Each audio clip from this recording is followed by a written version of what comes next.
Hi, this is week 2. Congratulations, you've made it through week 1. If you are here and beginning your work for week 2, I want to give you a few reminders.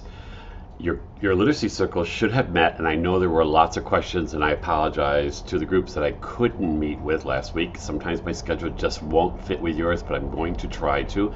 But if you do have questions, you're more than welcome to reach out to me through email and try to get some explanations, especially if you've talked to your colleagues already and you still have some questions. Don't hesitate to do that. I'm here to help you. And again, I apologize if I could not make it to your group meeting, your literacy circle meeting. So once you've done that, now you can write your blog, because that's what we do every week. So you do need to write about your blog. You can find that information in the major assignments folder here. In fact, I'm going to click on that for you right now so you can see that before I start the week. Here is the reader response blog. So click on this folder and you'll find the outline that you will use to create your blog. I don't have a problem if you miss a week, but just make sure you try to stay caught up, because that's every week up until the 7th week that you will be writing in your blog. And I will grade that every week when I grade the weekly activities that you will have completed by Sunday, if you are viewing this now before Sunday. So this is week 2, so I'm going to go to the weekly lesson modules, and because I'm on the teachers, you'll see some more here that you won't see on yours. But I'm going to click on week 2, and I'm going to take you to the Dropbox and the activities. And here we are here for week 2. You're going to view the video, which will be posted shortly after I create it here. This is a reminder that your book trailer assignment is due this week. That's another major assignment, and you do need to complete that this week and put that in the book trailer assignment Dropbox. It's kind of fun. It's kind of like a movie trailer, but you're going to create it using any book that you would like to use. And don't forget, this week you're going to talk about your culturally diverse book. So last week, week 1, you should have talked about your Touchstone book and your Caldecott winner book, and we're going to be talking about those awards this week. You should have done that, and you have to post those 2 in your blog. If you did not do that last week, you can catch up this week, or you can actually do your talk about your Touchstone book and your Caldecott winner book, and then next week you can create your talk about your culturally diverse book and your challenge book, which will be the discussion for next week, which is week 3. But anyways, keep moving, keep going. I know it's intense, I know it's a lot of work, but you can do it, you can get through it. It's 8 weeks and you're done. So just know that after 8 weeks you will be free from this course at least. You're going to learn to write an objective.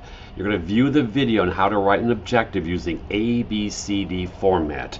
And you're going to read the articles, and these are all in the objective and lesson plans folder. I'm going to go back there just to show you where you'll find that. So I'm going to go back out of this weekly lesson modules, and I'm going down to this folder here. There's a whole folder, a large folder about lesson plans and objectives. I'm going to click on that. Here are objectives written in ABCD format. Here's the model, and there's lots of information here for you, some action verbs that you need in your objectives. So please use this information in this folder right here. Let me go back to the weekly lesson modules. Again, we're on week 2. I'm going to go to the Dropbox. So you're going to go ahead and view how to write an objective using any picture book you like. I'm using the picture book It's Okay to Be Different by Todd Parr. I love this little book. It's an adorable book. You can pick any book you want. But my objective is, you need to create an activity. So my activity will be, after I've read this book, the children are going to draw a picture of a way that they might be different from each other after reading the book. They may draw their hair, they may draw the whole selves, because they are just different depending on what their thoughts are and what we have discussed. So my objective for this lesson that I've written in ABCD format is that after reading the book, It's Okay to Be Different, the student will be able to draw one way that she, he, or they may be different from any other student, and they're going to do this independently. So my A, which is my audience, and you're going to learn about this, is the student will be able to, because I'm working with students. Whether B is my behavior, they're going to draw. It's going to be an action verb. It's going to be observable and measurable. Can I observe them drawing? Can I measure what they're doing, maybe against each other, or maybe I have a template or a rubric that I'm using? C is the condition. When are they going to do this? After reading the book, it's okay to be different. And then D is the degree. And this degree is independently. Sometimes it might be, if you're doing math problems, it might be 25 out of 30 that they have to master. Sometimes it may be with the assistance of the teacher. It just depends on what the degrees can be differently. In this case, I actually mapped out what the A, the B, the C, and the D to make sure I had all 4 parts. You don't necessarily need to do that, but you're more than welcome to. So I know now that when I read my objective after reading the book, it's okay to be different. The student will be able to draw one way. She, he, they may be different from another student independently. I know what the A is, my audience. I know what my behavior is, and I know that it is an action. It is observable and measurable. C is the condition. I know when they're going to do this. What do they need? What tools do they need? They need to have read the book. It's okay to be different. And then the degree, how are they going to do that? Is it going to, what's the mastery level going to be? They're going to do this independently. Yes, maybe I'll go around and coach them and reinforce them and remind them of some things, but for the most part, they're going to draw it independently. The next activity, you're going to look at the evaluating of the artistic quality of a picture book. And in chapter 3 of our textbook, the authors identify picture book quality using the picture book Don't Let the Pigeon Drive the School Bus by Mo Williams. Now, using this video that you see right here of this book and the information from the chapter, you need to complete the worksheet that's attached to this item. Here is the worksheet right below the video. You need to only use Mr. Mo Williams' book.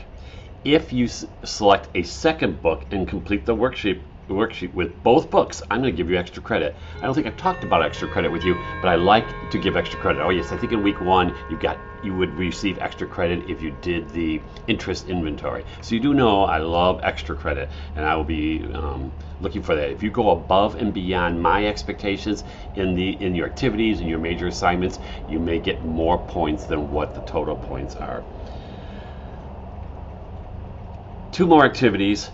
These are not long, they're not lengthy, they do take a little bit of time, so you are familiar with the artistic quality of the picture book. You're going to look at Children's Books Awards.